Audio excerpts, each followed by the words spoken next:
This is the AIT GFO 126, so grand format oil heated drum. 126 is the print width, 126 inches, 10 feet, and then some. And what you're going to see today on this machine is going to apply also to our 104-inch offering, as well as we make this series in a 72-inch wide machine for heavy-duty roll-to-roll dye sublimation transfer printing. So we're back to the GFO 126 10-foot rotary heat transfer printer for roll-to-roll dye sublimation. I've got the equipment heated up now and with at least fabric roll on there, so I want to walk through some of the features and benefits of the equipment. You're looking at the control panel, of course. We've got a touchscreen, easy interface here for the operator, along with the rest of the controls on the front that you're looking at are for the unwinds and rewinds. At least on the bottom section you see with the gauges. Here we're able to, turn on the rewind for the transfer paper, used transfer paper. Of course, this machine has pneumatic clutches on it. The rewind has its own drive and its variable speed with an on and off. And then all of the unwinds are also pneumatic clutches. They have their own adjustments and labeling. And then the button that you see activates, the blue button that is, activates and deactivates that particular unwind on the unit. So now the unwind is active and now it's locked in place and can't be used. So simple interface as far as that goes.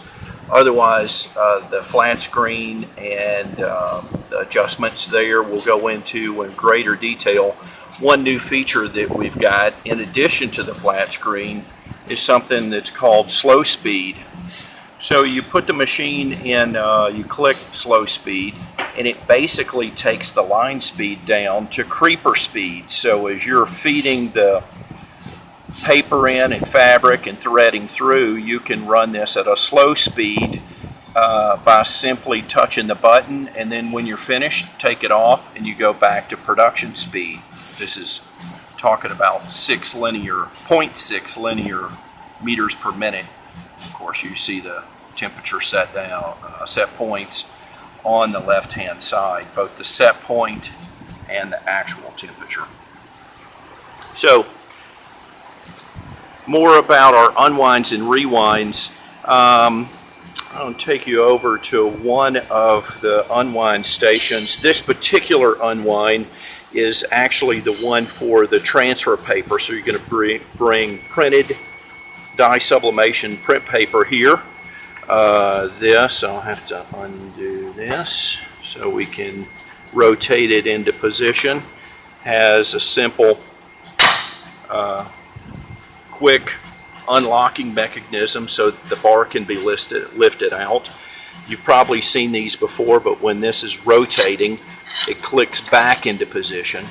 Meanwhile, it's a pneumatic bar, so from that standpoint, you fill it up with air. The cleats, if you want to call them that, come out and go inside the cardboard core of the, in this case, the transfer paper.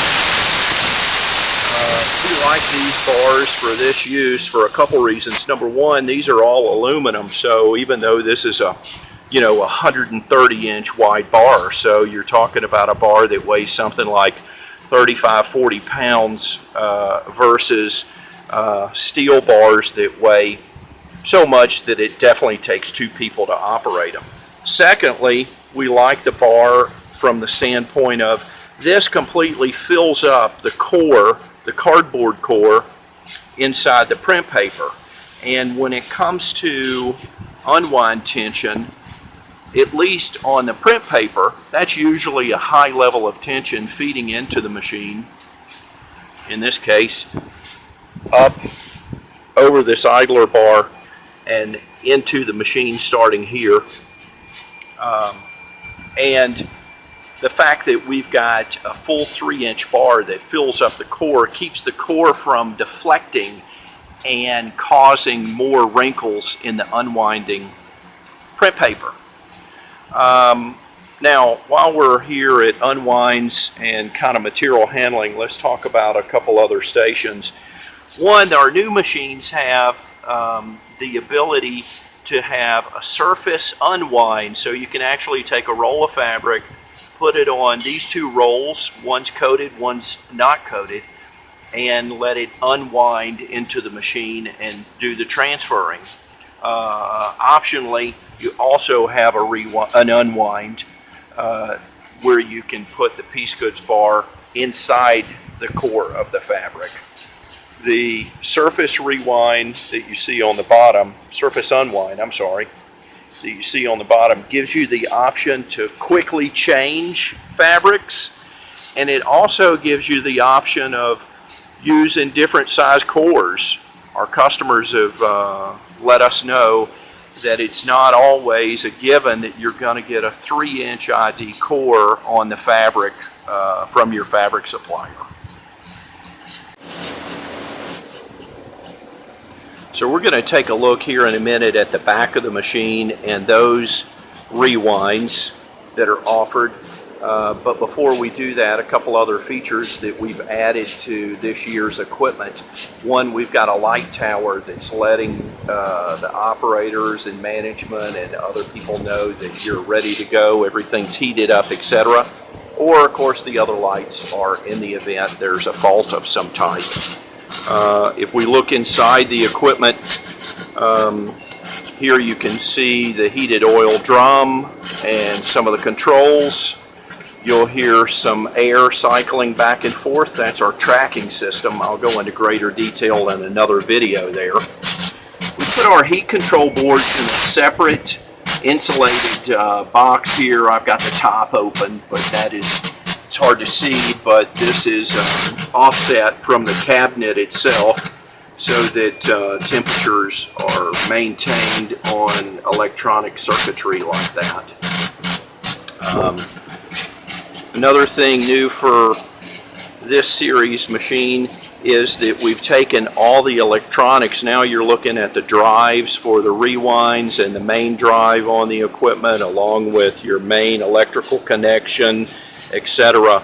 All of that is in one panel, and the panel is actually located inside one of the side panels to the machine.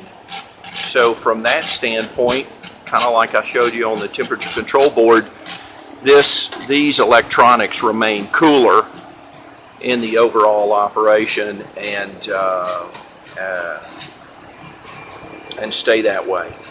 Coming around to the back of the machine, you won't see a whole lot here, but basically we've got 2 rewind stations, actually 3 rewind stations now that it is in picture view.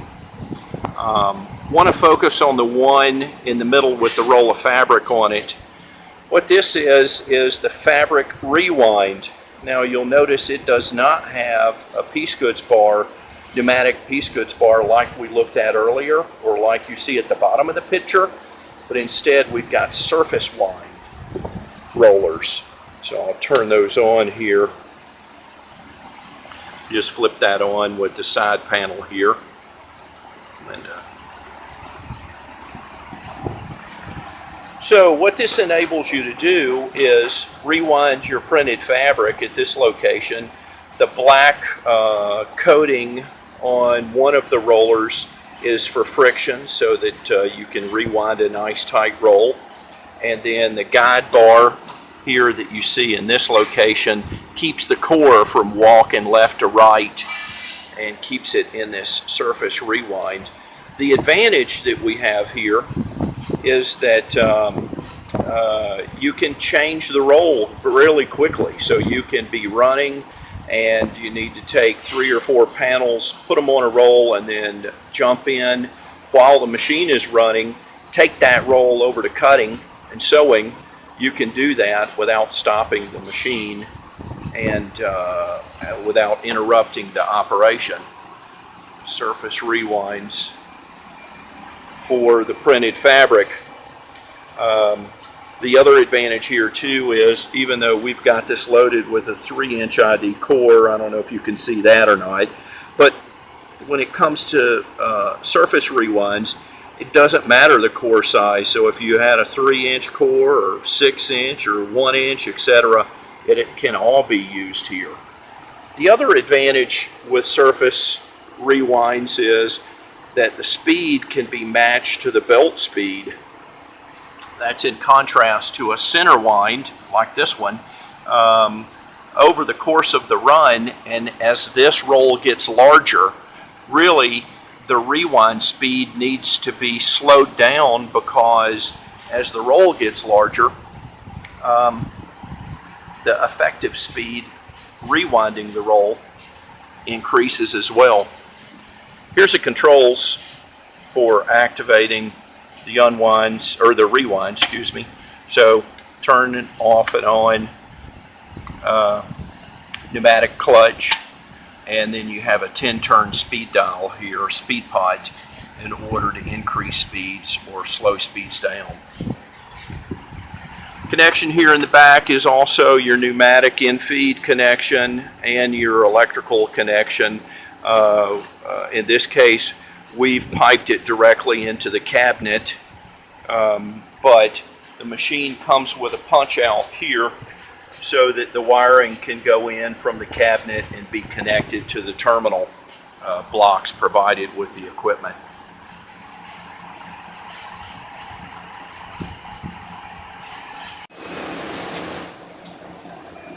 Okay, we're going to talk about the touchscreen control panels on the AIT rotary heat presses today. So this is on a 10-foot rotary heat press, but this touchscreen and these controls we use on all our larger heat presses. So pretty straightforward, simple interface. You can see the temperature. There's actually 2 temperature readouts here. This one is the actual, this is actually the set point. So from that standpoint, if you want to change the set point, you push. A calculator type pad comes up, and you type in what you would like and push enter. I'll leave it at 204. All the machines are in Celsius, so 204 degrees Celsius is right at 400 degrees Fahrenheit. Machine's still heating up, so it's actually showing 200, but under normal circumstances it'll come up to the set point. Then we've got speed. This is in meters per minute, linear meters per minute, so you can see we have 2.5 here. Same kind of thing. You got a calculator type pad that comes up, you push enter, and you're off to the races.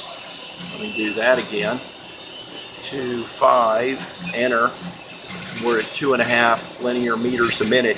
Alternatively, you can push these plus and minuses here to change the speed. Couple new features that we have. One, you see this slow speed button.